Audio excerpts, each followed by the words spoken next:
اس سے پہلے بار بار یہ بات کہی جا چکی ہے کہ ان جلسوں کا وقت بہت محدود ہے اور شروع کرنے کا بھی ایک وقت مقرر ہے اور ختم ہونے کا بھی وقت مقرر ہے۔ اس کا سبب صرف یہ ہے کہ روزانہ کا یہ پروگرام ہے۔ پہلی محرم سے شروع ہو کر 15 محرم تک یہ سلسلہ چلتا رہتا ہے۔ اگر ہم آپ کو روزانہ رات میں 1 بجے چھٹی دیں تو ظاہر ہے کہ 5% لوگ بھی جو فجر کی نماز کے پابند ہیں، جماعت کے ساتھ نماز ادا کرتے ہیں، ان کی نمازوں میں بھی خلل پڑے گا۔ یہ صرف یہاں کے لیے نہیں، ہر جگہ کے لیے۔ اسی لیے حضرت مولانا عبدالشکور فاروقی رحمۃ اللہ علیہ فرماتے تھے جلسے کو معصیت نہ بناؤ، جلسے کو معصیت نہ بناؤ، یعنی جلسہ جو ہے وہ گناہ نہ بنے۔ جو چیز بندے اور نماز کے درمیان رکاوٹ بن جائے وہی معصیت۔ اب آپ بتائیے، حضرات انبیاء علیہم السلام سے بڑھ کے کون ہوتے؟ حضرت نبی کریم صلی اللہ علیہ وسلم کے سے پہلے جو انبیاء اکرام اللہ نے بھیجے ان کا بھی کوئی مقابلہ کرنے والا ہے۔ حضور پاک صلی اللہ علیہ وسلم تو آخری پیغمبر، لیکن ان کے احوال جو قرآن میں لکھے ہیں ان کے دیکھنے سے پتہ چلتا ہے کہ معصیت سے کتنا دور رہنا چاہیے، اور جو چیز اللہ کی طاعت میں خلل انداز ہو اس کی جڑ کاٹ دے۔ سورہ صاد کے شروع میں حضرت سلیمان علیہ السلام کا قصہ، حضرت داؤد علیہ السلام کا قصہ ہے۔ اسی میں یہ واقعہ بھی ملتا ہے کہ حضرت سلیمان علیہ السلام گھوڑوں کی دیکھ ریکھ کر رہے تھے۔ ظاہر ہے کہ ان کے لڑکوں کی بارات تو جانا نہیں تھی جو گھوڑوں کی دیکھ ریکھ کر رہے تھے۔ وہ گھوڑوں کی دیکھ ریکھ کیوں کر رہے تھے؟ کسی شرعی کام کے لیے،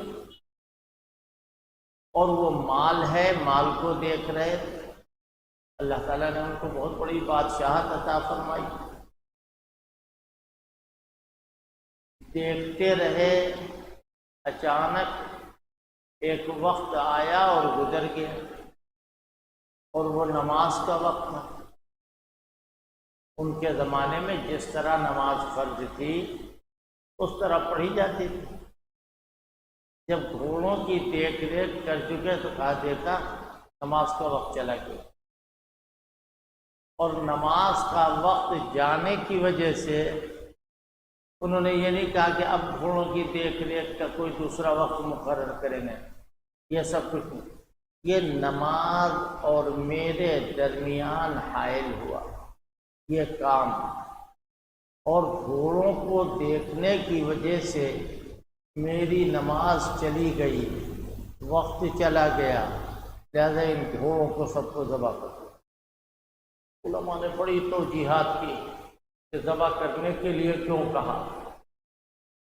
اس لیے کہ نبی کی ذات سے یہ بات ناممکن ہے کہ فالتو طریقے پر کسی کی جان لے لے۔ ذبح کیا، اور کیوں؟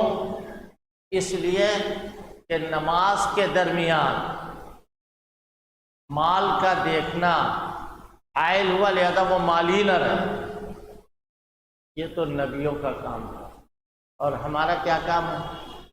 میں آپ کو نہیں کہہ رہا ہوں، یہ تو ٹکا بدھا معاملہ ہے، میں بیان کروں یا کوئی اور بزرگ بیان کرے، بیان تو بیان ہی ہوتا ہے۔ قرآن حدیث ہمارے بھی سامنے، قرآن حدیث ان کے بھی سامنے۔ میں یہ دیکھ رہا ہوں کہ اب نماز کا خیال کرنے میں کیا دکانداری حائل نہیں ہوتی؟ میں نہیں کہہ رہا ہوں کہ دکانداری چھوڑ دیجیے، کیا سفر کرنا نماز کے راستے میں حائل نہیں ہوتا؟ نماز چھوٹتی نہیں ہے۔ بہت سارے سفر ایسے ہوتے ہیں کہ جو سیر تفریح کے ہوتے ہیں، بہت سارے سفر ایسے ہیں جو ذاتی نفع کے لیے ہوتے ہیں، بہت سارے سفر ایسے ہیں جو عبادت کے لیے ہوتے ہیں۔ کسی سفر میں نماز کی معافی نہیں، چاہے جس قسم کا سفر ہو، ذاتی سفر ہو، جماعتی سفر ہو، یا کوئی آدمی کہیں بیان کرنے، تقریر کرنے جا رہا ہے، وہ سفر ہو، نماز نہیں معاف، نماز پڑھنا ہو۔ یہ اور بات ہے کہ پیشگی مسافر کے اوپر سے جماعت ترک کرنے کا گناہ نہیں۔ اگر کسی جگہ موجود ہے، آرام سے نماز پڑھ سکتا ہے تو اس کو جماعت ان سے نماز پڑھنا چاہیے، اور اگر سفر کر رہا ہے تو اپنی نماز پڑھنا۔ اور اگر خطرہ ہو تو نماز جماعت سے کرنے پر اصرار نہیں کرنا چاہیے۔ جیسے آج کل جماعت سے نماز پڑھنے کا ایک خیال ہے تو وہ ہر موقع پہ یہی کام کریں، ٹھیک ہے؟ ریل پر سارے کے سارے جماعت والے تو ہوتے نہیں، مدرسے والے تو ہوتے نہیں، مختلف خیالات کے لوگ ہوتے ہیں۔ اب اگر جماعت وہاں ہوگی تو لوگ کہیں گے بات صاحب یہ اتنے کہ آ گئے، جہاں جماعت کر رہے ہیں، انتشار ہو رہا ہے، وہاں اپنی نماز پڑھو، اپنی نماز ادا کر لو۔ بات یہاں سے چلی تھی کہ یہ جلسے محفوظ رکھے گئے ہیں، اور اسی لیے ان کے شروع ہونے کا ایک وقت ہے موسم کو دیکھتے ہوئے۔ گرمی کے موسم میں راتیں چھوٹی ہوتی ہیں، جاڑوں کے موسم میں راتیں بڑی ہوتی ہیں۔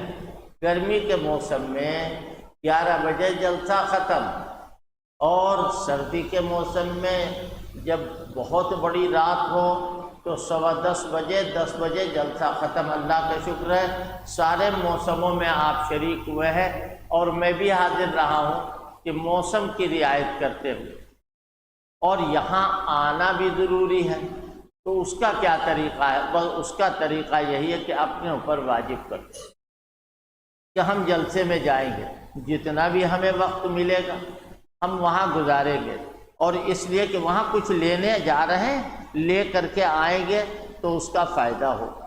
اگر ہمارے عمل کرنے والی چیز ہے تو ہم خود عمل کریں گے، اگر ہمارے بال بچوں کے لیے وہ تحفہ ہے تو ہم اپنے بال بچوں میں تقسیم کریں گے۔ کتنی باتیں ہیں۔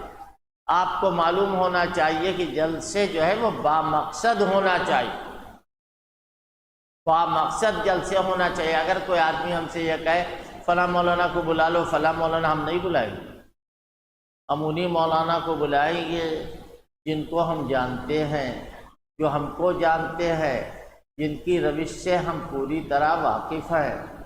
اور ضروری نہیں کہ 15 دن میں سارے مولویوں کو تو نہیں بلائے جا سکتے، اس لیے یہ بات عرض کی جا رہی ہے۔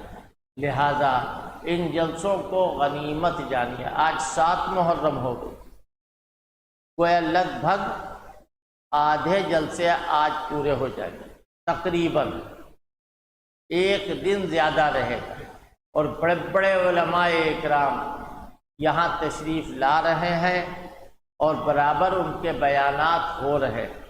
کل مولانا مفتی راشد صاحب کا بیان ہوا، آپ حضرات نے سنا تھا۔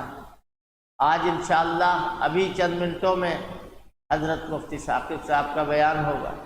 حضرت مولانا مفتی محمد ثاقب معصوم ثاقب، حضرت مولانا مفتی محمد معصوم ثاقب دامت برکاتہم، ان کا آج کل مستقل قیام رائے چوٹی میں، جو آندھرا پردیش میں، اور دارالعلوم دیوبند میں انہوں نے تدریس، انہوں نے تعلیم حاصل کی، اور وہیں سے افتاء کیا۔ اور اللہ کی مہربانی سے طبقہ علماء میں ان کو ایک مقام حاصل اور بہترین بیان کرتے ہیں، اور ان کا بیان ہمیشہ مؤثر ہوتا ہے۔ وہ پورا علاقہ بنگلور کا، آندھرا کا، ان سب جگہوں کے اوپر مولانا معصوم ثاقب تشریف لے جاتے ہیں اور وہاں دین کی باتیں بتاتے ہیں، دینی تنظیموں کی سربراہی کرتے ہیں۔ جمعیت علماء ہند، جس کے سربراہ اور صدر حضرت مولانا ارشد مدنی ہیں، اس جمعیت علماء نے ناظم عمومی کے لیے ان کا انتخاب کیا ہے۔ حضرت صدر محترم نے اپنا نائب جماعت کے سلسلے میں ان کو بنایا، اور میں سچ آپ سے کہتا ہوں کہ پورے ہندوستان میں انہوں نے جمعیت کے ہر طرح کے کام کیے۔ اگر اصلاح معاشرے کا مسئلہ ہے تو وہاں کھڑے ہیں، اگر لوگوں کے مکانات گر گئے ہیں، اگر لوگوں کے مکانات بہہ گئے ہیں سیلاب میں، تو مولانا معصوم صاحب وہاں موجود، اگر اور کوئی مسئلہ ہے تو وہاں موجود ہیں، اور ان کے جو بڑے یعنی حضرت مولانا ارشد صاحب ہیں، وہ پوری طرح ان سے مطمئن ہیں۔ ہم کئی سال سے یہ سوچ رہے تھے کہ مولانا آتے نہیں ہیں اپنی مصروفیت کی وجہ سے اور دوری ہونے کی وجہ سے۔ جب یہ جمعیت علماء کے جنرل سیکریٹری ہوئے تو میں نے سوچا یہ کہ انشاءاللہ اب ان کا لکھنؤ آنا آسان ہو جائے گا۔